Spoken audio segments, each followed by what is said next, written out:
Welcome back, Pokemon fans. Angel of the Night here. We are back again with more Pokemon Scarlet, and as you can see, we're standing in front of Naranja Academy. Well, in the last episode, I ended up walking you through with capturing all of the legendary Pokemon, if I'm not mistaken. It's been about a week since I've actually done any recordings, so I think the last episode was the legendaries. But as you can see, we're here in front of Naranja Academy here today. We're actually going to go in and do something that I have been dreading this entire playthrough. We're going to go to class. Now, there is a reason why we're going to go to class, and that's so that way we can actually recruit these teachers and staff and faculty and students to the Blueberry Academy's clubhouse. So we actually have to go in and befriend basically all of our teachers in order to recruit them. So let's go over to the counter here. Are you interested in any classes? Good morning, Master Corey. What class would you like to take? Well, you know what? I'm going to be honest with you. I don't want to take any of them. But as you can see, we have a number 1 next to every class. Now, each class you can have up to 6 sessions. And in each session, you are asked a series of questions. They give you some material. And then, of course, as you go through to further your progress, about midway through, you have a midterm, and then you have a final exam. So why don't we start off with biology? And we're going to go see Mr. Jacq. So I'll be honest with you, when I do these classes, I'm not really sure what all the answers are. It's based on your whole progress throughout the game. So as you go through the game, you get more classes. So earlier classes should be easier, and nearing the end, they should be a little bit more difficult. The one I'm dreading the most is definitely the math questions. I don't want to do the math one because I'm sure I'm going to get some questions wrong. Hello, my name's Jacq, and I'll be your Pokemon biology teacher. In my class, we all learn about the various quirks of our beloved Pokemon together. I hope you all come to love Pokemon even more from the things you learn here. In today's class, I'll teach you a great way to get to know Pokemon in more depth. If you'd like to become better friends with your Pokemon, you can let them come out of their Pokeball and walk along with you. Sounds great, huh? You can use the ZR button to throw a Pokeball and let out the Pokemon inside. Nothing cuter than watching your Pokemon run around underfoot, if you ask me. Once you let your Pokemon out, try speaking to them. They're sure to respond in some ways. It's a great way to get to know them better. However, letting your Pokemon out of its ball isn't such a great idea in some locations. Can anyone tell me where it is that you shouldn't have your Pokemon walk along with you? I'm gonna say inside buildings. That's right. Great job, Corey. I see you did your homework. I did not. Just imagine a giant Onix going through a Pokemon Center. The correct answer is that we should not walk with our Pokemon indoors. How about that? Some Pokemon might damage walls, desks, and other things walking around inside buildings, so it's not allowed regardless of the species. Therefore, please only let your Pokemon out of their Pokeballs while outdoors. Okay, everyone? I think I've seen them out and about in classrooms from time to time, but still. Anyway, you may become even closer friends with your Pokemon pals by walking together. Oh, I almost forgot. Keep in mind that you can only walk together with your lead Pokemon. Remember, use the ZR button to throw a ball and let out the Pokemon inside. You'll also want to remember that throwing a ball at a wild Pokemon will start a battle. It looks like that's all the time we have for today. See you all next class. Okay, so we did the first one. The reflection from the red from the screen is like making me all red. That's funny. Okay, let's check in, and we're gonna go to our second class. Biology 2. You'd like biology with Mr. Jacq? Class will begin soon. Don't be tardy.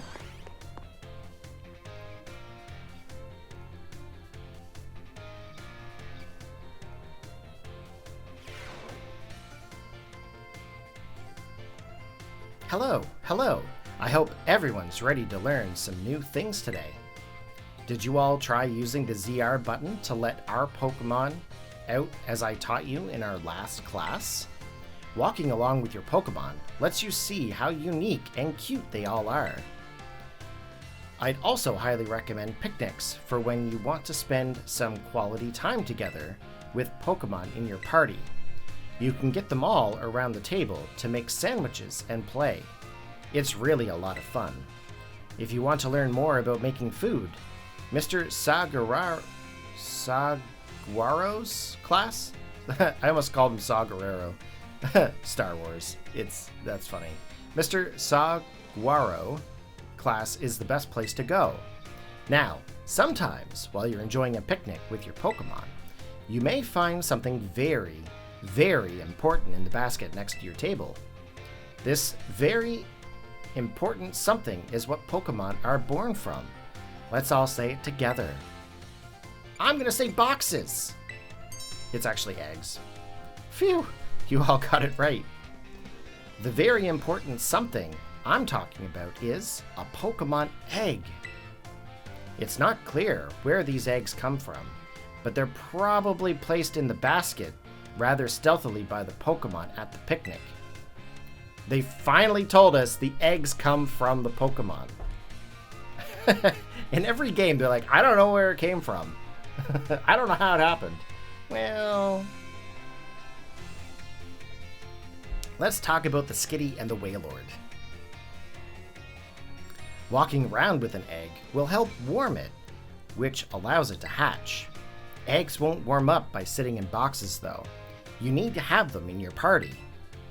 And here's some more super important things I'd like you to remember about eggs. Pokemon entrust us with their eggs because they believe in us. So I sure would be happy to see you all being responsible parents for your little Pokemon eggs. Whoops, my most important point came right as the bell rang. Well, see you all next time, I guess. Okay, that's number 2. Gotta get into the third one.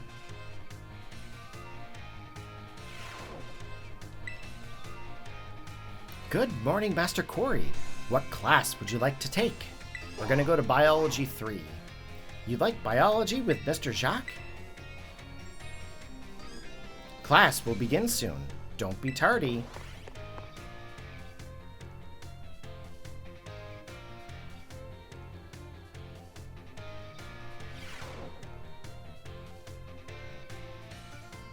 Hello, hello. I hope everyone's ready to learn some new things today. I seem to remember teaching you all about the importance of eggs in our last class together. On that note, is everyone using their Pokedex? It registers Pokemon born from eggs as well as those encountered via other methods, so don't you worry about that. And, just so you know, I'm the one who developed the Pokedex app. It was way before I started teaching here, at the academy though. Back then, I was a researcher. In fact, Director Clavel wasn't working in education at the time either. He was researching alongside me at the same facility. We got to research Pokemon together day in and day out. Those sure were fun times. I got yelled at all the time though. Wait a second, how did I get onto this? Pretty sure I was talking about the Pokedex. Anyway, today I'd like to teach you about catching Pokemon. As you all know, a great way to catch a Pokemon more easily is to first lower its HP. But there's another way to up your chances of a successful catch. Can you guess what it is? You give a Pokemon the berry, inflict the Pokemon with a status condition, or prove you're stronger than the Pokemon. Well, it's a status condition. Wow, that's right, Corey. Great job.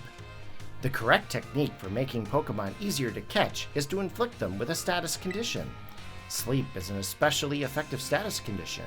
It makes Pokemon drastically easier to catch. If you have a Pokemon that uses moves that put opponents to sleep like Sleep Powder or Hypnosis, filling up your Pokedex will be a cinch. There are other ways to improve your catch rate as well, like using Pokeballs specifically designed to be effective against certain Pokemon. Eating food that gives you catching power works too, or sneaking up on a Pokemon from behind to catch them by surprise when you start the battle. If you're having trouble, you may want to make the rounds to the gyms to get gym badges. Earning gym badges will make it easier to catch Pokemon of higher and higher levels. Please do come show me your Pokedexes once they start filling up. Another day, another enjoyable class. Oh well, don't forget, our next class will be a test. A test. Hopefully I can do this test. I should be an expert by now in catching Pokemon. Good morning, Master Cordy. What class would you like to take? Let's go to the biology midterm. You'd like to go to biology with Mr. Jacq? Class will begin soon. Don't be tardy.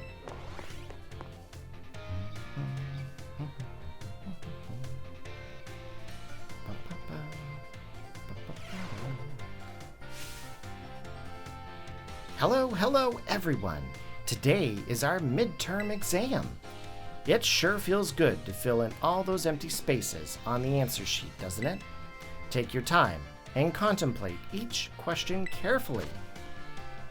What button would you use to let the Pokemon out of its ball so it can walk with you? Well, that is the ZR button.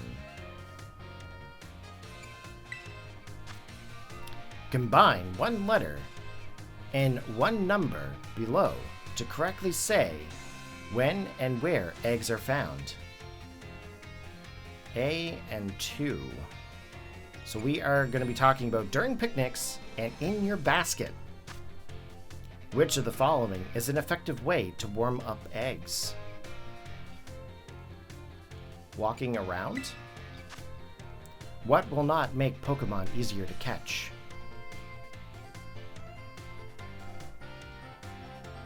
I'm going to say giving them a berry. And what will make it easier to catch Pokemon of higher and higher levels? Well, that's gym badges, sir. This question won't affect your grade. How do you like the Pokedex? Is it easy to use? I'd be happy to hear your honest opinions. It's easy to use. All right, everyone, time's up. I hope you all enjoyed tackling those questions. That last question was just something that I'm personally curious to know. Don't tell the director about it, okay? I'll grade these right away. I hope you're all looking forward to seeing how you did. I hope I pass. I think biology is probably the easiest one. It feels great to get a test out of the way, doesn't it? Let's take a look at your results. You must get 3 questions correct to pass the midterm exam, and 4 questions correct to pass the final exams. Let's see how you did on your biology test. You answered 5 out of 5 questions correctly. That's a passing score. Congratulations! Mr. Jacq asked us to give this reward to any student who passed the exam. We have obtained 5 experienced small candies. Oh my, that's not going to help us out very much at this point. Keep doing your best. Okay, how many tests or how many classes do we have with Jacq still? We are on Biology 4, so that means that we have 2 more classes. You'd like biology with Mr. Jacq? Class will begin soon. Don't be tardy.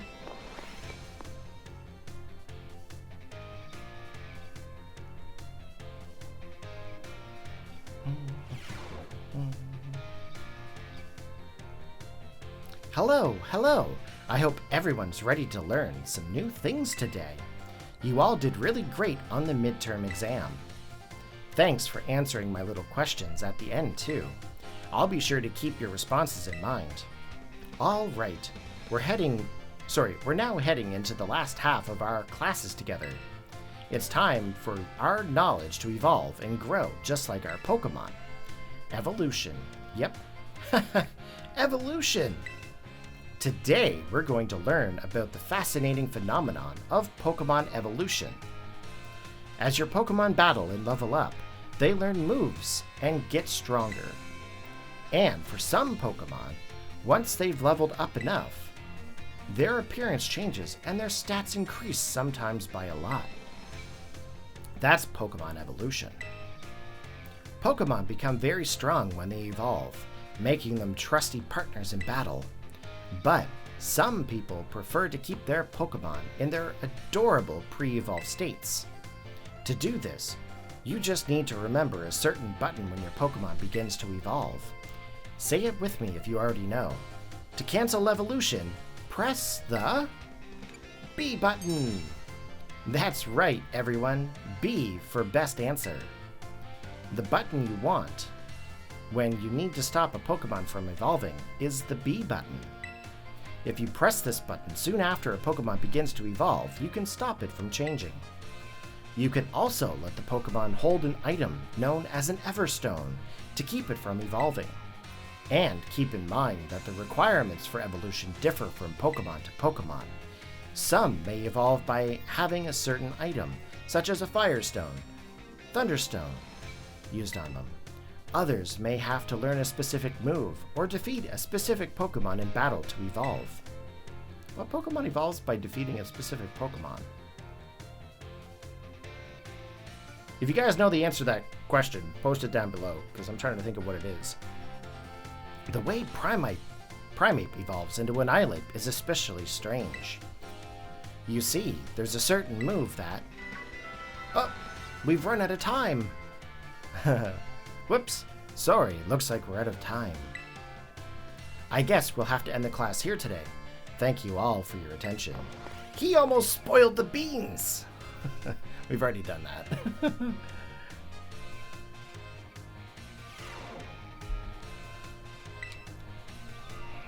Good morning, Master Corey. What class would you like to take? We're going to Biology 5.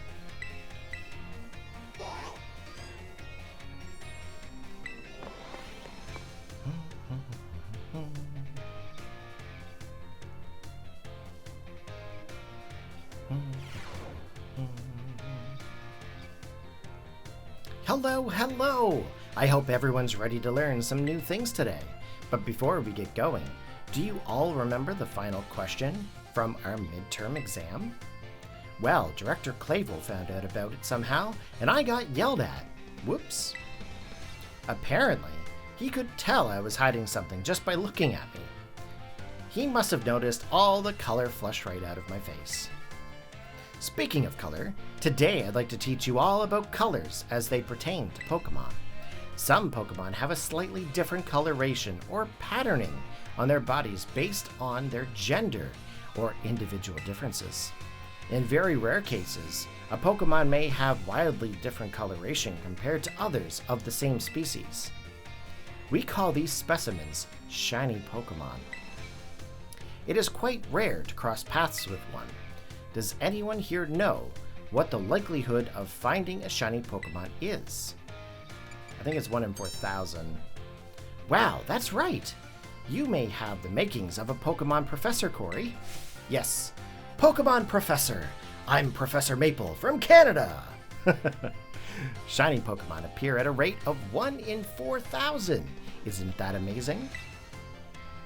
The probability of encountering one in the wild is the same as hatching one from an egg, too. Eggs from a pair of Pokemon raised around different languages are a special case. There is a higher than average chance that a shiny Pokemon will hatch from these eggs, but we haven't been able to figure out why that is just yet. I've also heard rumors of a charm that increases your likelihood of finding shiny Pokemon when you have it in your bag. Can you believe that? This claim can't be scientifically verified, but it sure would be fun if it were true. Whoops, there's the bell. That's all the time for today. Thank you for your attention.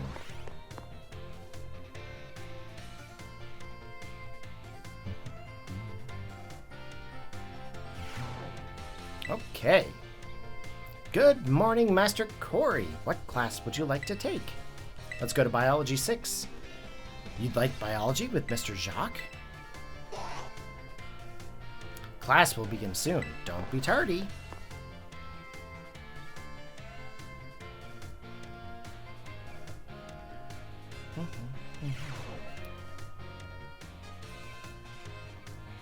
Hello, hello! I hope everyone's ready to learn some new things today. Next time we meet, we'll have our final exam. That means today is our last actual class. And the topic for this last class will be Pokemon forms. You can just think of forms as the shapes or appearances that Pokemon have. There's also a phenomenon called a form change, where a Pokemon's appearance changes under certain conditions. Psylizard, for example, which was regularly ride on as transportation here in Paldea, has 3 forms. First is the basic form, where it walks on 4 legs. Second is the battle form, where it stands on its hind legs to engage in battle. Finally, there its ride form, where it inflates its throat sac and its tail so we can ride on its back. Though we can't use something you're all carrying with you now as an even better example. Yep, I'm talking about your phones. Some smartphones are inhabited by a certain Pokemon. Does anyone know the Pokemon I'm referring to? That would be Rotom, sir. You're a regular expert on Pokemon and technology, aren't you, Corey? The Pokemon inside your smartphone is Rotom, and it does all sorts of things to help you out. A Rotom inside a Rotom phone is special, so it doesn't try to enter other electronics. An ordinary Rotom, however, can change form by entering washing machines, microwave ovens, and other electronic appliances. Rotom is a bit of an exception, though. Many Pokemon that change form do so simply by holding an item or by having one used on them. Oricorio, for example, has 4 different forms. It can change between which given certain nectars. Pokemon may even change type or learn different moves when they change form. Form changes are different from evolution in that the Pokemon can return to its original form. And unlike shiny Pokemon, which can't change their special coloration, the same individual Pokemon can go back and forth between its forms. There's a lot to dig into with this form change phenomenon, as you can see. We can all learn something from Pokemon here, don't you think? Bit of a stretch, but I'd be happy to see you all enjoy your time at the Academy to the fullest and change form into a new version of yourselves. Or something like that anyways. Oh, I almost forgot. Regional forms, which vary based on what region a Pokemon came from, don't change like other forms. They are innate. Whoops, there's the bell. I guess I was scatterbrained, Mr. Jacq, right up to the very end, huh? I had a great time teaching all of you. I hope you all do your best on the final exam. Oh, final exam time, guys. Yikes. Final exam time. Good morning, Master Corey. What class would you like to take? Let's go to the biology final. Class will begin soon. Don't be tardy.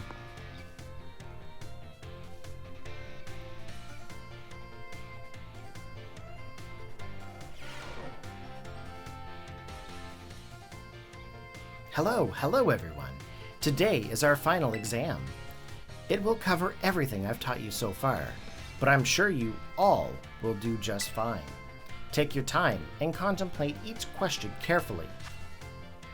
How many of the following 4 methods make it easier to catch a Pokemon? 2. Inflicting paralysis and surprising it from behind. True or false? You can get new Pokemon only by catching them yourself or trading with others. That is false. If a Pokemon is holding an Everstone, will using an item that inflicts evolution, such as a Firestone, cause it to evolve? Oh, that's a very good question. I don't think I've ever actually tried that.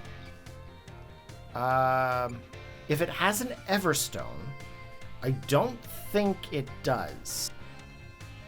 I'm going to say B, no it won't. What is the probability of running into a shiny Pokemon? 1 in 4,000. True or false?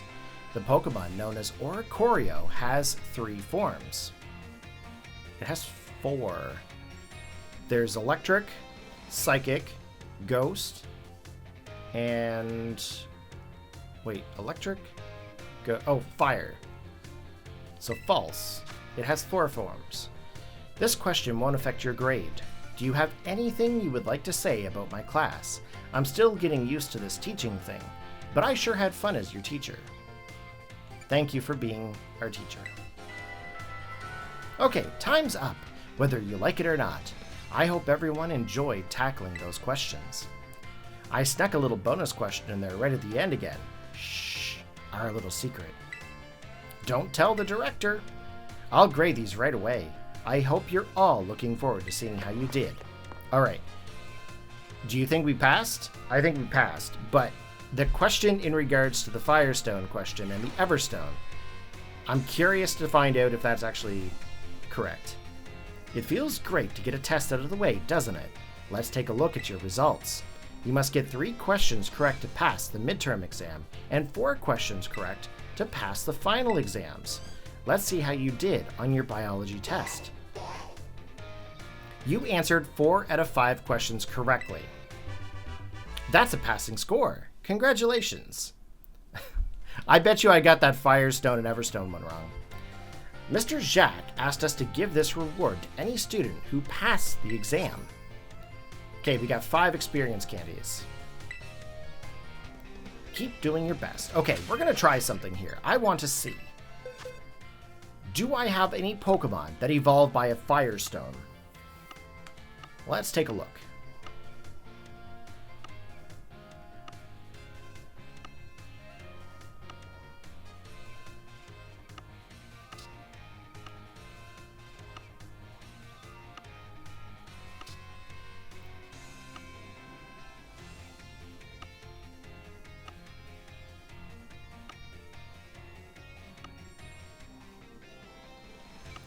It's not looking good so far. No, we have no Pokemon that evolved by Firestone. We're going to leave, and we're going to go get a Pokemon that evolves by Firestone. And we're going to try this. Now, what Pokemon can I catch easily? Probably a Vulpix, I think.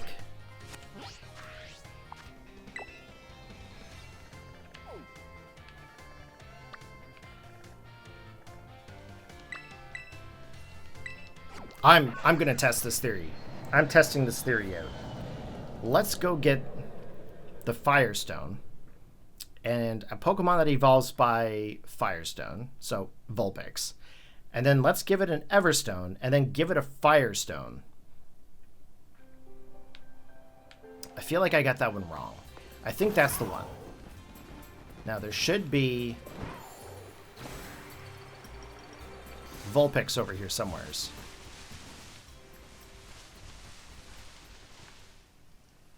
Oh, we could actually do this by Lotad too.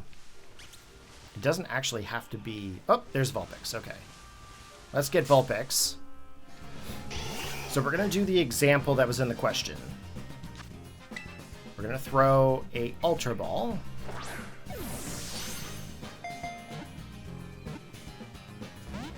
Oh, come on. It's like, I don't want to be your test subject. You're going to be my test subject. I don't have any... Oh. Let's go with a repeat ball. Here we go, crit catch. Okay. You're going to be my test subject. I want to see if I'm right. Would you like to give Vulpix a nickname? No, we're going to add it to the party. We're going to swap out Flashlight. Okay. Now, in the bag, We should have an Everstone here somewheres.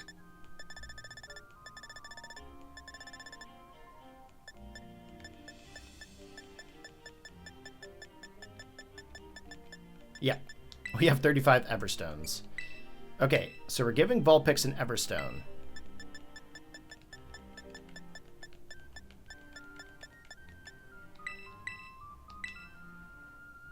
Ha! Huh. Well, I'll be damned. It actually does work. What? So, even though you have an Everstone attached to a Vulpix, and you use a Firestone on it, it still evolves it. Who else got that one wrong? Because I got that one wrong. Okay. So, that's something.